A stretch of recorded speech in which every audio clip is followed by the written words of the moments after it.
तो NEET aspirant होंगे या जेई एस्पिरेंट होंगे या सो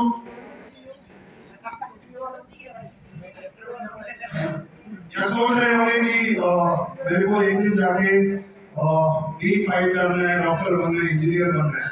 तो जब मैं अपनी क्लासेस में जाता हूँ बच्चों से पूछता हूँ कि आपको डॉक्टर क्यों बनना है, ये मैं क्लास 11 के बच्चों से पूछता हूँ जनरली, तो वो बहुत सारे तरीके के आंसर देते हैं मेरे को। वो बोलते हैं सर मेरे को दुनिया की सबसे मुश्किल सर्जरी करनी है, सर मैं ह्यूमैनिटी को सर्व करना चाहता हूँ, मैं बहुत बड़ा डॉक्टर बनना चाहता हूँ, मैं चाहता हूँ मेरे हॉस्पिटल्स की चेन हो। जब इस तरह के आंसर्स मुझे मिलते हैं, खासकर वो वाला आंसर कि मैं दुनिया की सबसे मुश्किल सर्जरी करना चाहता हूँ, तो मेरे को दिल्ली चंडीगढ़ हाईवे पे ट्रैफिक पुलिस के एक साइनिंग बोर्ड और उसका एक मैसेज मेरे जहन में घूमता है। वो मैसेज क्या है, वहाँ पे भगवान गणेश का फोटो लगा हुआ है, लॉर्ड गणेश का, और मैसेज ये है, drive slow because you might not be as lucky as Lord Ganesha to find that kind of replacement. धीरे चलिए, भगवान गणेश की तरह उतने भाग्यशाली नहीं है आप कि आपको वैसा रिप्लेसमेंट मिल जाए। और इंटरेस्टिंगली मेडिकल साइंस ने वो तरक्की कर ली है, मेडिकल साइंस ने वो तरक्की कर ली है कि शायद हम हेड रिप्लेसमेंट सर्जरी को भी आने वाले समय में सफलतापूर्वक कर पाए।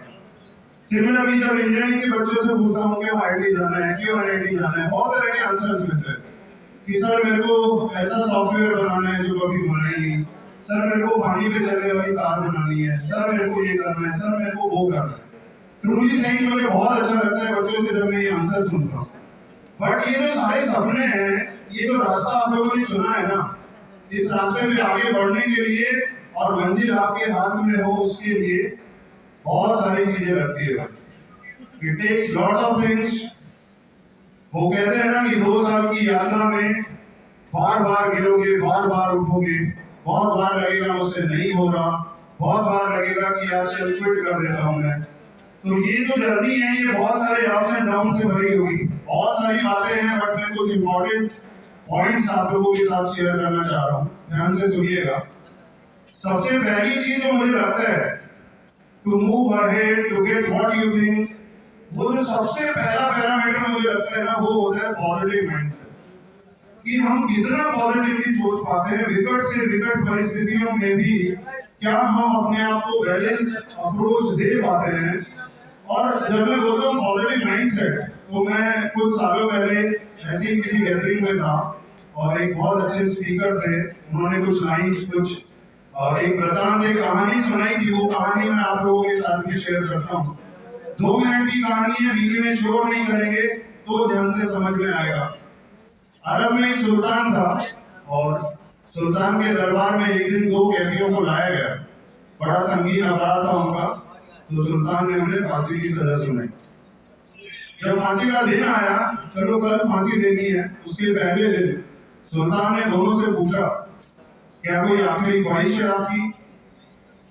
एक व्यक्ति जो बहुत नेगेटिव माइंडसेट का था, जिसको लगता था कि अगर विकट परिस्थिति आ गई मेरे सामने तो कुछ नहीं बचा, तो जब पहले व्यक्ति से पूछा गया कि कोई आखिरी ख्वाहिश है, कल आपको फांसी देनी है, वो कहता है यार कल फांसी देनी है तो अब कोई आखिरी ख्वाहिश नहीं है, चढ़ा दो मुझे फांसी पे।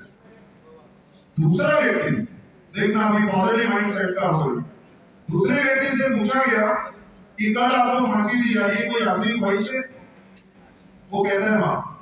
तो सुल्तान बोलता है बताओ। उसने थोड़ा होमवर्क किया था, उसे पता था कि सुल्तान के पास एक घोड़ा है और जिसको सुल्तान बहुत प्यार करता है। उसने बोला कि सुल्तान मुझे आप 6 महीने का टाइम दीजिए, मैं ऐसी कला, ऐसी विद्या जानता हूँ जिससे मैं आपके घोड़े को उड़ने वाला घोड़ा बना दूंगा। सुल्तान थोड़ा सरप्राइज हुआ, उसने बोला यार ऐसी विद्या तो होती नहीं है। तो व्हाट ही रिप्लाइड, कोई बात नहीं, आप मुझे मौका दीजिए, 6 महीने का समय दीजिए, कैदी तो मैं आपका रहूंगा ही, अगर मैं काम नहीं कर पाया तो आप ये फांसी मुझे 6 महीने बाद दे दीजिए। सुल्तान ने बोला चलो ठीक है, इसमें एक मौका देते हैं ना। पहले व्यक्ति की फांसी कल है और दूसरे व्यक्ति को 6 महीने का समय मिल चुका है। अब वो रात में एक बैरक में बैठे दोनों। यहाँ पे इस कहानी का मैसेज है, ये सारे बच्चों के लिए बहुत इंपॉर्टेंट है। पहला व्यक्ति दूसरे से पूछता है कि यार मेरे को पता है कि तेरे पास ऐसी कोई कला नहीं है, तेरे पास ऐसी कोई शिक्षा, ऐसी कोई विद्या नहीं है जिससे तू घोड़े को उड़ने वाला घोड़ा बना सके, मुझे पता है। फिर तूने झूठ क्यों बोला? दूसरा व्यक्ति क्या आंसर देता है, ध्यान से सुनेंगे। दूसरा व्यक्ति बोलता है कि ये झूठ बोलकर मैंने अपने आप को 4 संभावनाएं दी। I gave myself 4 possibilities। ध्यान से सुनेंगे। पहली, हो सकता है इन 6 महीने में मैं अपनी नेचुरल डेथ मर जाऊं, तो मुझे फांसी पे नहीं चढ़ना पड़ेगा, ये पहली संभावना। दूसरी, हो सकता है इन 6 महीने में घोड़ा ही मर जाए,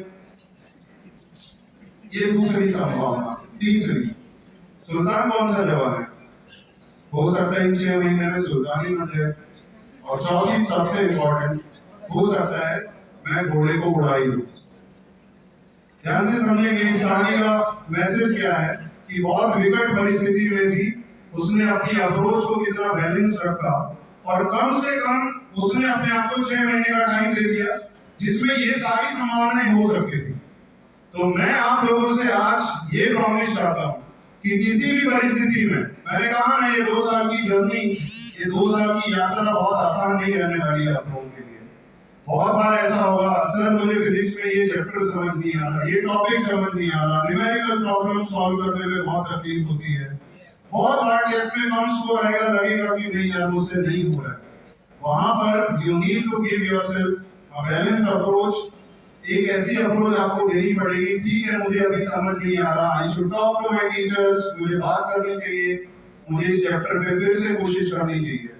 So, सबसे पहला पैरामीटर मैंने एक्सप्लेन किया with the help of a short story, that is positive mindset.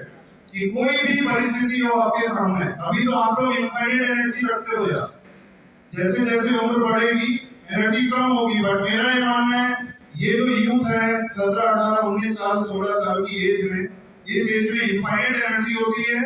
आपको हमेशा एक बैलेंस अप्रोच और पॉजिटिव माइंडसेट के साथ आगे बढ़ना है। ये पहला पैरामीटर है जो मुझे लगता है कि इस जर्नी में आप लोगों को रखना चाहिए। दूसरा इंपॉर्टेंट पैरामीटर वो है हार्डवर्क। बहुत बार बोलते हैं लोग कि यार हार्डवर्क से बेटर होता है स्मार्ट वर्क, पर पढ़ाई में नहीं चलता है भाई। वो पढ़ाई में एक ही काम चलता है, there can not be any smart work in पढ़ाई। पढ़ाई में तो हार्डवर्क ही करना पड़ेगा। There is no substitute for hard work, हो ही नहीं सकता। आपको एक बैलेंस टाइम टेबल बनाना पड़ेगा, 6-8 घंटे का सेल्फ स्टडी का टाइम आपको रखना पड़ेगा अपने टाइम टेबल में।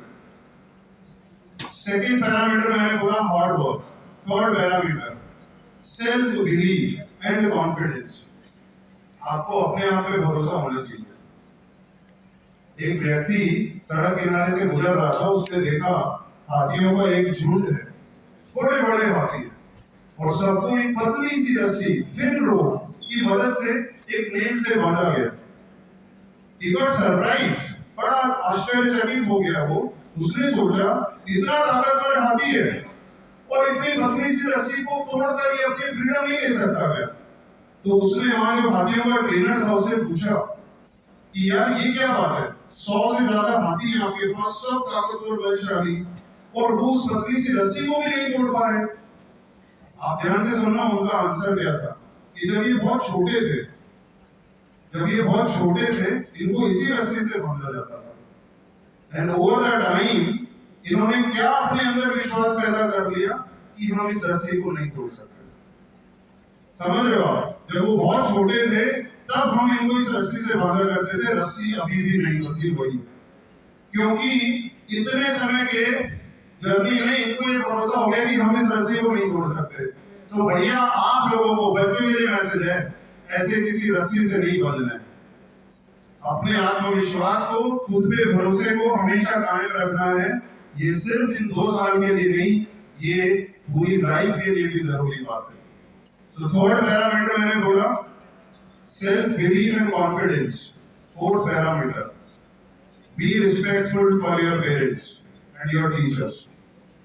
हमेशा बोलते हैं कि मैं मंदिर मस्जिद क्यों जाऊं जब घर में हो भगवान मेरे, जब मेरे घर में ही माँ बाप है। मैं इसका मतलब ये नहीं कि आपको मना कर रहा हूं मंदिर ना जाइए, बट हाँ मेरा ये मानना है कि भगवान को तो किसी ने देखा नहीं है, पर साक्षात भगवान जो हमारे घर में है, हमारे साथ हैं, हमारे माता पिता। इस एज में मैं बहुत सारे पेरेंट्स से मिलता हूँ, तो पेरेंट्स मुझे कंप्लेन करते हैं कि सर बहुत एग्रेसिव है, ये जब भी हम इसे समझाने की कोशिश करते हैं ये रिपेल करता है, ये बहुत एग्रेसिव बिहेवियर शो करता है। मैं बच्चों को मैसेज देना चाहता हूँ, घर से बाहर निकलो ना, माँ बाप के पाँव छू के निकलो। ये तो मैंने महसूस किया है भाई, जब पाँव छूओगे एक पॉजिटिव एनर्जी, एक आशीर्वाद ट्रांसफर होगा इस पूरे नेचर में, इस पूरे एटमॉस्फेयर में, जो आपके चारों तरफ एक प्रोटेक्टिव एरा बनाएगा। ये तय है। हो सकता है उस आशीर्वाद की वजह से आप दिन में पता नहीं कितनी सारी मुसीबतों से बचोगे। तो चौथा पैरामीटर ये सिर्फ ये 2 साल की थ्योरी के लिए नहीं आ रही, जीवन में भी आगे बढ़ने के लिए बहुत जरूरी है। आप हमेशा अपने माता पिता और अपने गुरुजनों के प्रति हमेशा आदर का भाव रखिए, हमेशा। वो मान के चलिए इस पूरी दुनिया में अगर कोई शुभचिंतक हो सकता है ना, तो इनसे बड़ा तो नहीं हो सकता, ये तो मान के चलो। माता पिता अगर डांट भी रहे हैं, आप में से कोई भी मुझे सवाल का आंसर कर सकता है। मान लो कभी आपसे बहुत बड़ी मिस्टेक होगी, बहुत बड़ी गलती होगी, कौन बचाएगा आपको? मेरे से बात भी हो जाती है, मैं अपने पिता से शेयर करता हूँ कि पापा मुझसे गलती हो गई। यस, तो अपने पेरेंट्स के लिए रिस्पेक्टफुल रहिए। चौथा पैरामीटर मैंने बताया। पांचवा, ये भी लाइफ का लेसन है भाई। आप अपनी लाइफ में पूरे दिन में, पूरे जीवन में जिससे भी मिलो, कभी भी हमेशा विनम्रता पूर्वक मिलिए। Be polite in your behaviour always. ये आपका गुण होना चाहिए, आपकी प्रॉपर्टी होनी चाहिए। लोग आपके बारे में ये कहें कि यार इस व्यक्ति को गुस्सा कभी आता ही नहीं है, कैसी भी परिस्थिति हो। क्योंकि जब हम विनम्र होते हैं ना, तो पूरी दुनिया हमें सपोर्ट करती है, पूरी सराउंडिंग, पूरा एटमॉस्फेयर हमें सपोर्ट करता है। जब हम एग्रेसिव होते हैं, बात बात पे रिएक्ट करते हैं, किसी और के जरा सा कुछ बोल देने से परेशान हो जाते हैं, तो आप मान के चलिए आपकी सराउंडिंग में आप ऐसे लोग बिल्ड कर लोगे जो आपकी उपस्थिति को पसंद नहीं करेंगे। और वैसे भी कहीं पे मैंने लिखा हुआ पढ़ा था कि जब आप किसी से मिल रहे हो सकता है आपके मन में कुछ भाव हो ऐसे जो आपको एग्रेसिव करने पे मजबूर करें, but at the same time आपको ये भी सोचना पड़ेगा कि यार ये इंसान जिससे मैं मिल रहा हूँ, हो सकता है ये भी कोई लड़ाई लड़ रहा हो अपने अंदर ही अंदर। तो हम जिससे भी मिले, always be polite, because you never know which kind of fight he और शी इज फाइटिंग इनसाइड। तो ये मेरा पांचवा मैसेज है आप सभी को। कितने लोगों को याद हो? मैं टीचर हूँ, याद बहुत कराता हूँ। पहला, कोई बताएगा? Positive mindset. Second, hard work. Third, self belief and confidence. Fourth one, be respectful for your parents and teachers. और पांचवा, be polite in your behavior. आपकी डे टू डे लाइफ में आपको ये गुण अपनाना पड़ेगा, विनम्रता का। बाकी ये 2 साल की यात्रा के लिए पूरा PW फैमिली, आपके टीचर्स, अनुराग सर, मैं, हम आप लोगों के साथ हैं। ऑफ कोर्स मैंने पहले ही बोला बहुत सारे अप्स एंड डाउन्स होंगे, लेकिन मेरी डॉटर एक कविता गुनगुनाती है, तो ये मेरे कुछ आखिरी लाइन्स होंगे, मैं आप लोगों के लिए गुनगुना देता हूँ। लोहा जितना दबता है उतनी ही ताकत बढ़ता है। आप में से कई लोगों ने सुना होगा। लोहा जितना दबता है उतनी ही ताकत बढ़ता है। सोने को जितनी आग लगे वो उतना खूब चमकता है। हीरे को जितनी धार लगे वो उतना प्रखर निखरता है। मिट्टी का बर्तन पकता है तब धुन पे खूब खनकता है। सूरज जैसा बनना है तो सूरज जितना जलना होगा। ध्यान से सुनेंगे। सूरज जैसा बनना है तो सूरज जितना जलना होगा। नदियों सा आदर पाना है तो पर्वत छोड़ निकलना होगा। और हम आदम के बेटे हैं, क्यों सोचे राह सरल होगा। हम आदम के बेटे हैं, क्यों सोचे राह सरल होगा। हर संकट का हल होगा जो आज नहीं तो कल होगा।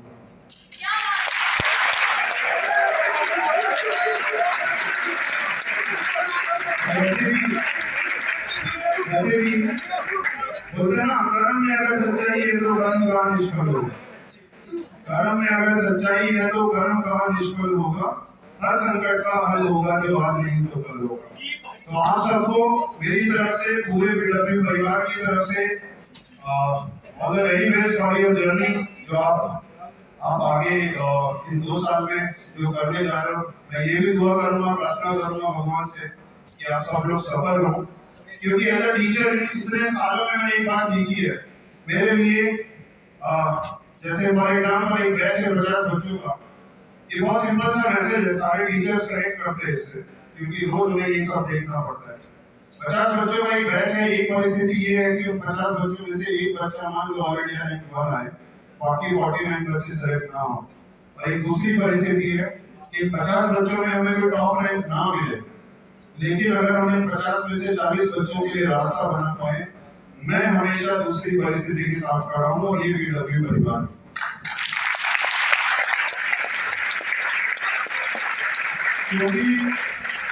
क्योंकि एज ए टीचर हम लोगों को लगता है यार किसी को रास्ता मिलाना वो ज्यादा इंपॉर्टेंट है। या 50 में से 40 लोगों का लाइफ शुरू हो गया, उनको एक ट्रैक मिल गया, वो ज्यादा सही है rather than having a top rank. ऐसा नहीं है कि अगर बच्चा बहुत मेहनत कर रहा है तो टीचर्स भी ऑफ कोर्स उसके लिए बहुत मेहनत करेंगे। हम लोग भी बहुत एक्सट्रीम तक जाना चाहते हैं, बट फिर भी मैंने आपको एक सिंपल सा फिलोसॉफी बताया। हम दूसरी परिस्थिति में ज्यादा खुश हैं। एक छोटा सा इंसिडेंट जो मेरे साथ हुआ बताता हूँ आपको। कुछ साल पहले की बात है, मैं अपने केबिन में बैठा हुआ था, एक बच्चा मेरे पास आया, ये सारे जेई और नीट के बच्चे रिलेट करेंगे, और रोने लग गया। मैंने पूछा भाई क्या बात है? बच्चों से मेरा कनेक्शन बहुत स्ट्रॉन्ग है, उनको कुछ भी लगता है मेरे पास पहुंच जाता है। मैंने पूछा भाई क्या बात है? कहता सर मुझे क्लास से निकाल दिया। मैंने कहा क्यों? कहता सर मेरी थोड़ी फी बाकी है। मैंने कहा चल भाई अकाउंट्स में चलते हैं। मैं गया अकाउंट्स में, मैंने पूछा कितना फी बाकी है, कुछ 4-5 हजार रुपए बाकी थे। ध्यान से सुनना, मैंने अपने कार्ड से पे किया, उस बच्चे को क्लास में भेजा। 10-15 दिन बाद वो बच्चा वापस आया मेरे पास। उसकी पूरी मुट्ठी पैसे से भरी गई थी और पैसे में थे 10-10 रुपए के नोट। इमेजिन करो, अगर 10-10 रुपए के नोट से 4000 रुपए आपको इकट्ठे करने हो तो आपकी मुट्ठी भर जाएगी। बिलीव यू मी, मुझे हंसी आ गई। मैंने पूछा यार तू ये क्या करके लाया है, कहां से लाया इतने सारे पैसे, और वो भी 10-10 रुपए के नोट। उस बच्चे ने मुझे बोला कि मेरा भाई, बड़ा भाई बाहर रिक्शा चलाता है। अचानक से जो मुझे हंसी आई थी वो एकदम सीरियस मोड में कन्वर्ट हो गया। मैंने कहा तू क्या है?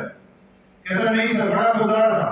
नहीं सर, मैं पैसा देके दिए बगैर नहीं जाऊंगा। मैंने उससे बोला तू अभी तो जा, जिस दिन तू काबिल हो जाएगा ना मेरे पैसे लौटाने आ जाना। कुछ दिन पहले मैं एक क्लास में पढ़ा था, एक फोन नंबर से बार बार मेरे पास फोन आ रहा। मैं जनरली क्लास में फोन पिक नहीं करता, पर जब बार बार फोन आया तो मुझे लगा हो सकता है कोई इमरजेंसी हो। मैंने बाहर जाके उसको फोन किया उस नंबर पे।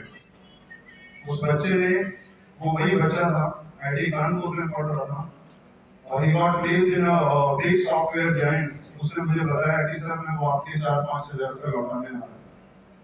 उसका सैलरी कुछ 32 लाख से उसने मुझे बताया। बिलीव यू मी, उस समय मुझे इतना ज्यादा अच्छा लगा। मैंने कुछ नहीं किया उस बच्चे के लिए, लेकिन हाँ एज अ टीचर मेरे सारे साथी ये सारी बातें रोज महसूस करते हैं कि बहुत सारे बच्चे बहुत हम्बल बैकग्राउंड से आते हैं, पर उसमें कोई प्रॉब्लम नहीं है यार। रास्ता खुद को बनाना है, मेहनत खुद को करनी है। भगवान ने हमें इंसान रूप में पैदा किया, ये काम थोड़ी ना। हाँ, हाथ पैर दिए, ये काम थोड़ी ना। हाँ, मेहनत तो करना पड़ेगा। तो क्या आप लोग तैयार हो मेहनत करने के लिए? पक्का? और एक और बात है last before giving end to my words. Newton को कितने लोग जानते हैं? बच्चे तो सब जानते हैं, सब मिले हुए हैं न्यूटन से। मिले हुए हैं? न्यूटन, ये भी ऐसी बात है जो आपको प्रेरणा देगी। न्यूटन ने जो न्यूटन लॉ ऑफ ग्रेविटेशन दिया था, सबको पता है। न्यूटन लॉ ऑफ ग्रेविटेशन किसने दिया था बताओ? न्यूटन ने। तो न्यूटन ने जो न्यूटन लॉ ऑफ ग्रेविटेशन दिया था, ये भी बहुत अच्छी बात है, ध्यान से सुनेंगे। तो उस दौर में, उस era of time में, talking about motion of planetary bodies, talking about motion of heavenly bodies was a crime. No one was allowed to apply laws of physics on heavenly bodies. Planets को, इन सबको heavenly bodies बोला जाता है। तो Newton, when he was about to speak about Newton's law of gravitation, मैं आपको बताता हूँ उस घटना के पॉसिबल आउटकम्स क्या थे। इमेजिन करो आप कुछ करने जा रहे हो और उस घटना के पॉसिबल आउटकम पहले बता रहा हूँ। न्यूटन को पता था कि जैसे मैं न्यूटन्स लॉ ऑफ ग्रेविटेशन बोलूंगा ना, हो सकता है मेरे को इस देश से बाहर फेंक दिया जाए, हो सकता है मुझे हमेशा के लिए जेल में डाल दिया जाए कि यार how dare you can apply laws of physics on heavenly bodies. कौन है भाई तू भगवान से बड़ा है क्या? But Newton dare to do that. Imagine करो, ऐसी घटना हो सकता है जिसके बाद न्यूटन हमेशा जेल में रहते, फिर भी किया उन्होंने, बिकॉज वो भरोसा था कि आज नहीं तो कल ये दुनिया मानेगी मेरी बात, आज नहीं तो कल ये मानेंगे कि लॉ ऑफ ग्रेविटेशन होता है।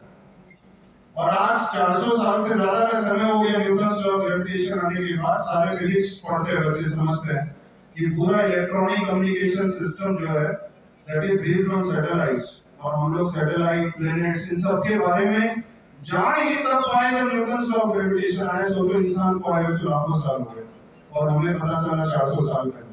तो ये सारे लोग न्यूटन, आइंस्टीन, फैराडे, इन सब के बारे में बहुत सारी बातें हैं मेरे जहन में। बोलता रहूंगा तो 4-5 घंटे 6 घंटे या शायद एक दिन भी कम होगा। क्लासेस में बोलूंगा आप लोगों के साथ। फिलहाल फिर से आप सबको बहुत बहुत धन्यवाद, बहुत बहुत साधुवाद सभी पेरेंट्स को, टीचर्स को, मेरे साथियों को और बच्चों को। I wish all the best for your future journey and if मैं आप लोगों के इस जर्नी में अगर कुछ पार्टिसिपेट कर पाया, कुछ कंट्रीब्यूट कर पाया, तो I will feel my self lucky. Thank you everyone, thank you sir, thank you Nitish. Thank you sir.